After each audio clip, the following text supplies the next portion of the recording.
Hello, everyone. This is Gruesome Herzog. My very special guest today is a talented actress, Denise Gossett. How you doing, Denise? Hello. I'm doing good. How are you? Great. Thanks for coming on today. Thank you for having me. No problem. I was going to start with, actually, we could do this here. You were on a TV series in 91. Am I correct? Oh, yes, I was. Yeah. And if you want to, I mean, guys my age, girls my age, grew up that time, remember this. So go ahead and surprise the listeners exactly what we're talking about.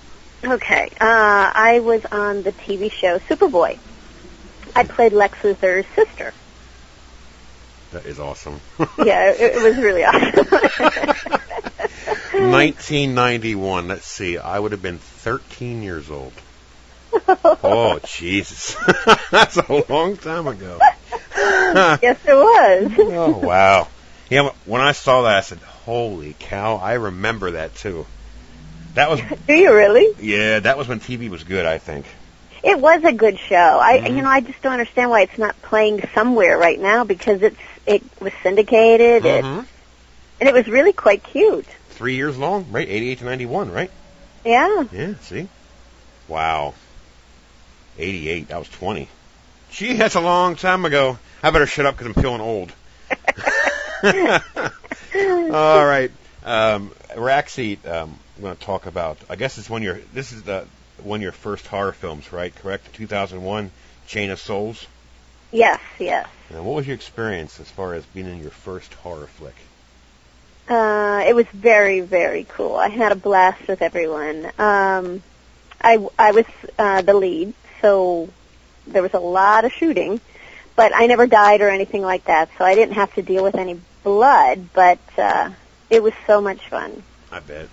Now, I want to ask you a quick question. You're probably one of the first people that I interviewed that actually was a lead. Really? Yeah. I mean, were you a lead right away in the horror? In 2001. Yeah. That's amazing. I know. Must be talented. Okay. Should I start bowing now? No. I'm terrible. I'm sorry. Yeah, I have yet to see that movie yet. I never heard of it until I read about it. When I get preparing for the interview, but I might just check that one out. The next one, it's a catchy title, 2006, Fright Club. Oh yes, that's it was kind of a series of shorts that were strung together. Okay. And in the wraparound feature of the shorts, that's the piece I'm in. So I'm kind of all throughout it, but I'm in the wraparound. All right. So that's basically, yeah. And that, I didn't even hear that one either. I mean, there's so many of them. No offense, there's a lot of stuff out there that it's hard to keep track until you stumble across it. Oh, absolutely. But yeah, neato. The next one, it's a sci-fi. Actually, again, I didn't see this one, but it's on my list now. It's Decaying Orbit. Yes. It's awesome, really. I love this movie. It's a feature. I have a lead. We shot it in 1 week.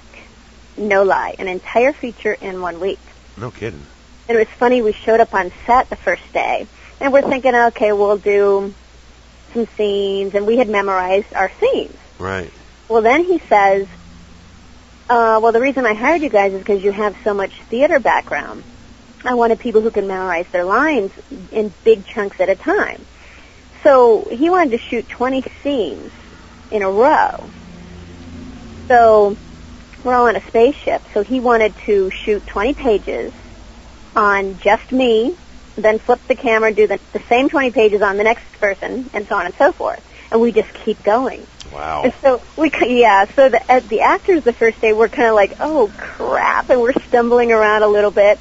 But the next day we knew what he wanted, so we had the lines down. We just popped this feature out so quick. Wow. And then it took him a while to do all the CGI and stuff and the green screen, but I think it's a pretty good film. Well, people who, the critics give this thing a 7, so apparently it must be, Yeah, it's pretty good for the low budget and, what we had to work with. He does, the director did a lot of special effects for his day job, so those are incredible. Okay. So now that's Tim Pyle you're talking about, correct? Yes, Tim was great. Yeah, the thing about sci-fi, now I'm going to show my age again, but I don't care. My dad is a big sci-fi fan when I was growing up. You know, he's a big Star Trek and Star Wars. So I grew up in a sci-fi family, you know, watching Star Trek. So although I'm a diehard horror fan, but in the shadows, I'm a sci-fi fan as well. You know, it just kind of sticks with you. But, you know, sci-fi movies... Think about this. Has there really been any good sci-fi movies? I mean, as far as big budget. No. I don't think there is. That's one no, thing. You know what? Star Wars and all that. Yeah, that's a long time ago. Yeah, like the remake of the Star Trek, which I never seen, and no offense, and I won't watch it because I'm used to the Captain Kirk or Picard. You know, I don't go any farther than that. But that's interesting. Now, you were also in a. I got to ask you this. It's a weird title, but I got to ask you. It's a comedy, I take. Sex Pot in 2009. Oh, that... Eric Forsberg. Okay. All right, what this one is it is a teen comedy in 3D. Oh, okay. It is a very vulgar movie. My scenes are about as tame as they can come. I play a mother. And my scenes are very tame. When I accepted the role, I had no idea the rest of the movie was that vulgar. So I get to set and I get the script and I'm like, oh my God. And I was so offended. I asked them, were people dropping out once they got the script? And they said yes. Oh my goodness. And I would have dropped out if my scenes hadn't been so tame. Right. And it's interesting to work with 3D, and that was part of the reason I stayed in, is I really wanted to work with the 3D, because that was unreal. It took 45 minutes to calibrate the cameras between each scene. Oh, wow. Oh, my gosh, it took forever. So it was very, very interesting to see how they did it. So how them kids handle that? They were fine. Yeah? Waiting around that long? Yeah, I'm sure they got a little annoyed, but... They were fine. Eric Forsberg is a very unique director-producer. Yes, he is. So, I've had some conversations with him in the past, and he's a neat guy, but that's fun. I just brought that up because of Eric Forsberg, because he has a connection in the horror family. But I was just wondering about that. Yeah, no, he's a nice guy. I met him actually years ago because of Shriekfest. He had a film in the festival. Okay. And I imagine I've probably seen that one. It was Liebentod. Yep. Yeah. Yep. You got it. The next one, I haven't even heard of this, but I am anxious to see this. It's called M, 2010. Oh, M, yes. M was a feature I shot last year, actually. Okay. And I'm not one of the leads. When I met the directors, they're really, really good guys, and I really wanted to work with them. And the film is kind of old school horror. Good. So it goes back to that, and it's about a killer in a mask, that sort of old school horror. Love it. And Derek and Shane Cole were awesome to work with, and the film's a fun little low budget feature. And you played Marcy. I did. Wow. Interesting name for Denise, Marcy. When I hear that name, I'm thinking of Bundy's, right? Yeah. Are you? That's funny. I didn't even think of that. I'm a weirdo, we expect. Now the next movie, I mentioned to you earlier about a connection. When I say connection, I became good friends, phone conversation-wise, with Chris Stavisky. Oh, Chris is great. Yes, and I'm talking about the movie Carnies in 2010. The ironic thing is I interviewed him about 2 months ago. We had a fun time. A lot of stuff. Oh, really? Yeah, a lot of stuff we had to keep out because it got kind of carried away. But but he sent me 2 posters from Carnies. Oh, yeah, they're cool, aren't they? And I dug it out. I said, I wonder if Denise signed it. Nope, she didn't. Oh, So we had a signing at Dark Delicacies, and I signed a bunch, but I think they were already all purchased. Well, I was just curious. I mean, you know what? I wonder if she signed it. And obviously, I think like 5 of them did, like Jones and Chris, and I think Reggie Bannister. But that movie I have yet to see. I ordered it. I forgot all about it. I ordered it. It's coming my way. But I know it takes place in a circus. Uh-huh. And I just want to ask you a few questions. Not one question. Can you tell listeners exactly what it's, something about what it's about, not the whole storyline, obviously, because people didn't see it, but explain to them what it's about. I am the owner of a carnival, and the carnival, people start dying off, and we don't know why. And basically that's the gist of the story. Okay. We have sets that were in the TV show Carnival. We have authentic costumes from the 1920s and 30s. We had just amazing makeup and amazing actors. We had Doug Jones and Reggie Bannister and Lord Austin, and it was just so much fun to make that film. And if I'm mistaken, wasn't the casting director Yvette Correa? Am I getting my story right here? I never met an Yvette. Could be wrong. But that doesn't mean they didn't use a casting director. I was offered the role, so right. I don't really know who. I don't ever remember hearing that name. I could be wrong. I'll edit it out. I interviewed her too, and she's a fabulous lady. But oh, really? Yeah, she was in that movie Run Bitch Run. Oh, that's quite interesting to watch. If you like the Last House on the Left, you might like the Run Bitch Run, but maybe not. But anyways, Chris Stavitsky, to talk to him, he's smart as a whip. But the only downfall is he's a Cowboys fan. But I'll let him slide on that one. But it's just I've yet to see it. I'm kind of anxious. I watched the trailer, and I got to be careful what I say because some of the meat is in the trailer, so I don't want to blow it away for anybody. But right. The next movie before we get into your Shriekfest this is not a horror movie, but considering that Mel Gibson's been in the news for the past quite a few years for, his problems, but he was in a movie called How I Spent My Summer Vacation in 2011. Yes. No, being that this is a comedy, right? A comedy drama. No, it's an action drama. Oh, interesting. I know the title makes it sound like a comedy. Yeah, it does. That's what I thought when I first heard the title. But no, it's a typical Mel action drama. Interesting. And it's going to be awesome. And do you know about when it's going to be out in the theaters? Or I think April. Wow. Yeah. So we got to be careful what we say then. We shot it. We shot it last end of May, early June. They started, I think, in April, and then they're right now in post doing effects and stuff. But we shot it in Mexico City. Ooh. And then they shot some of the other scenes in a real life prison in, I forget what city it was, but it's another city in Mexico. It was amazing. It's going to be really good. A Mexican prison. Yeah. Now, if that doesn't scare the hell out of you, it won't. Exactly, and this was one that had literally just closed down. Oh, shit. So, the crew were telling me that people's belongings were still there. Oh. And it was very, very eerie to be there. I wish I had seen that set, actually, but I was not involved with those scenes, so I did not see it. And you played a secretary, right? Mr. Kaufman's secretary? I play a secretary, and I have 4 scenes with Mel.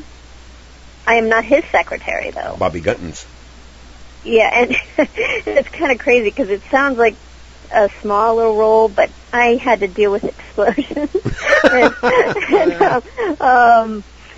explosion happens, and I can't even go into what happens because I'll give it away, but it was an awesome experience.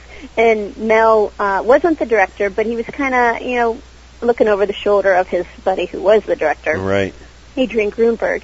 And he would add different things to my scenes, and it ended up being really, really funny.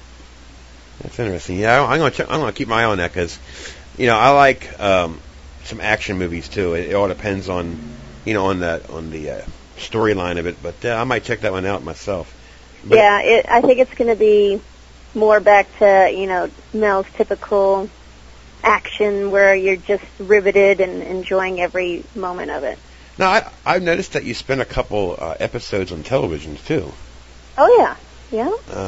There's one that caught my eye because I recognize it. Or was it? God, I'm so idiot. I'll cut this out too. That's what's nice. That's what's nice about pre-recording. I can fix it up. Yep. Ms. Vampy. Oh, that's an interview show with my good friend Brooke Lewis. Her AKA is Miss Vampy. Right. And so she did kind of like an interview of me and Michelle Tomlinson, and we just kind of chatted and had drinks and had a good old time. So that's what that was. Michelle Tomlinson. Mm-hmm. Denise Gossett and Tomlinson together. Yep. No, it was rocking. Look out, the world. Look out. Yep. Anyways, now I talked to Matt Chasen about 6 months ago. Oh yeah, Matt's great. My very first phone conversation, and the first thing that we talked about is Denise Gossett. Oh, really? The Shriekfest. Because I was talking to him about, I live in Pennsylvania, so I live in Lancaster, so I'm in the Amish country. I'm like 60 miles from Philly, but there isn't many horror festivals horror fest up this way. And I'm sure. First thing he said was, well, there's one up in Erie. I said, yeah, that's 5 hours away. And that's how you came into conversation with Shriekfest. That's probably the closest one to me at the time. Oh, wow. In case the listeners don't know, do you want to explain about Shriekfest? Yeah, sure. Shriekfest is a horror and sci-fi film festival that I started 11 years ago. And we cater to independent horror and sci-fi filmmakers and screenwriters. And a lot of success stories come out of it. We love our filmmakers and our screenwriters and our fans, and I like to call it a celebration of horror, independent horror and sci-fi, because that's what it is. Well, like I said, I went to Horror Find, and that was in Gettysburg over Labor Day weekend. That was my very first time ever going to one of them. Believe it or not, I never even heard of it, any of that kind of stuff, only because, when I got involved in this podcasting and doing reviews and stuff, of course, then I finally found out about horror conventions and stuff. So I went to Horror Find in September, and I met some interesting celebrities, I must say.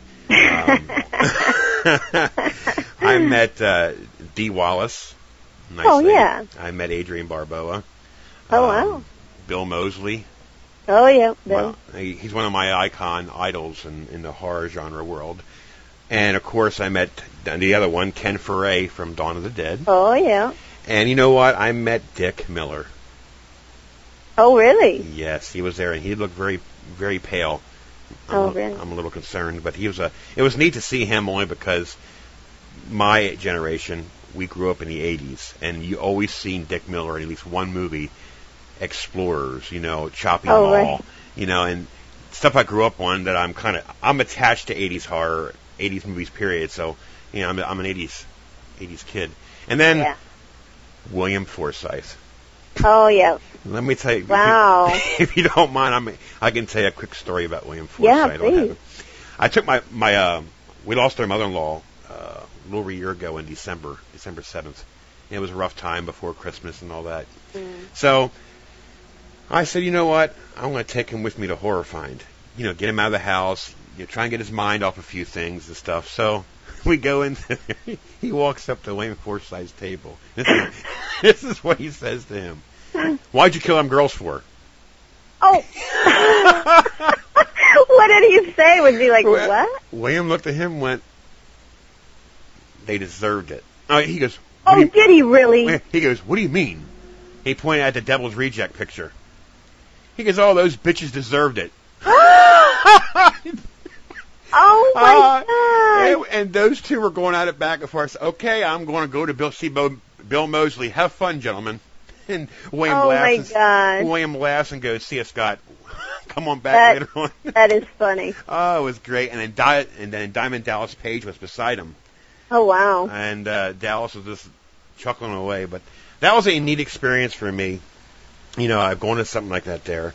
But yeah, if you don't mind, I hope you don't mind. I just want to tell you my quick story about that. But it was No, fun. please. It was so funny to see those two go at it back and forth. I bet. My goodness. Because they're close to the same age, you know, in the late 50s and 60s. But that was a cool experience.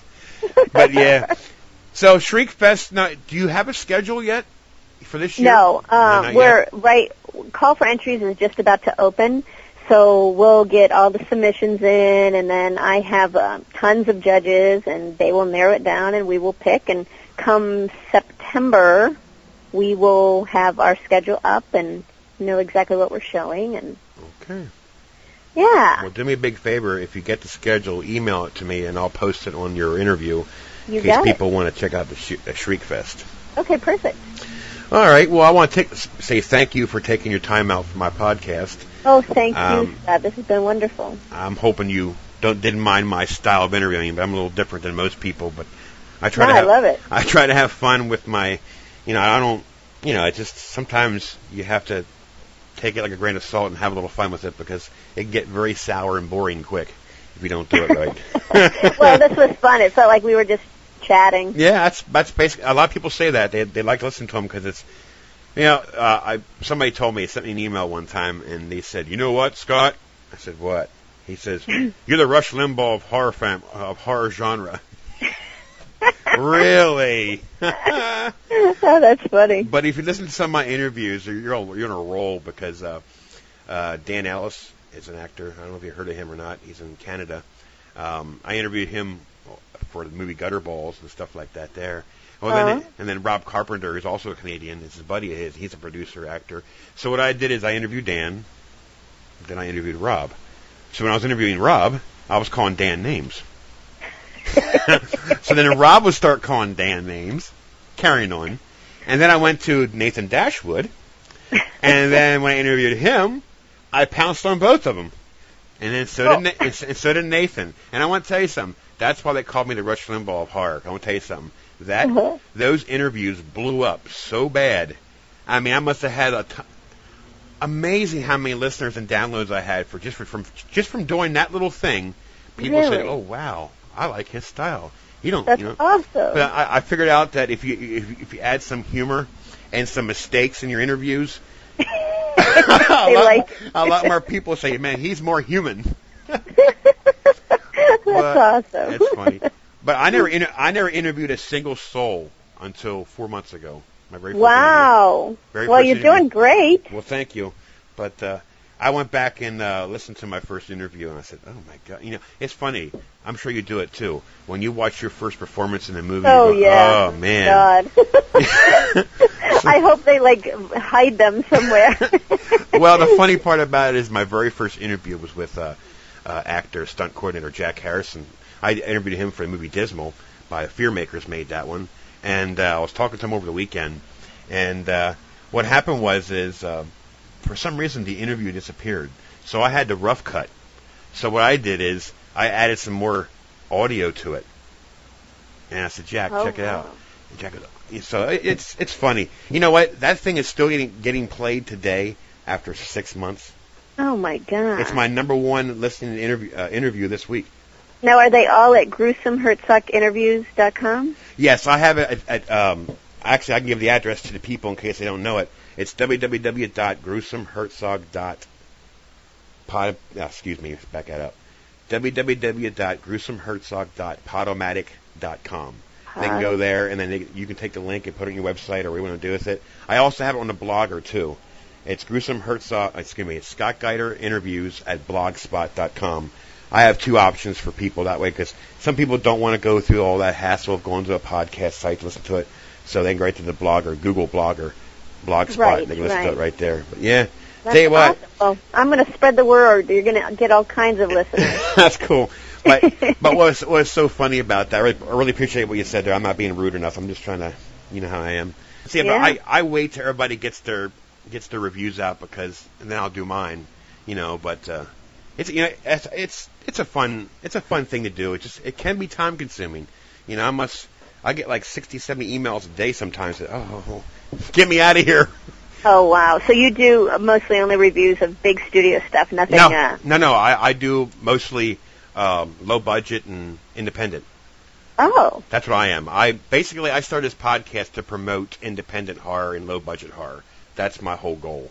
Just by dumb luck, Friday the 13th was there, and people like Friday the 13th, so they're always asking me, well, how come we never reviewed Friday the 13th yet? That's why I do it. Oh, okay. But mostly, Makes but sense. I love, you're going to think I'm crazy, but I love low budget horror. I don't care if the blood looks like deep red strawberry milk or whatever.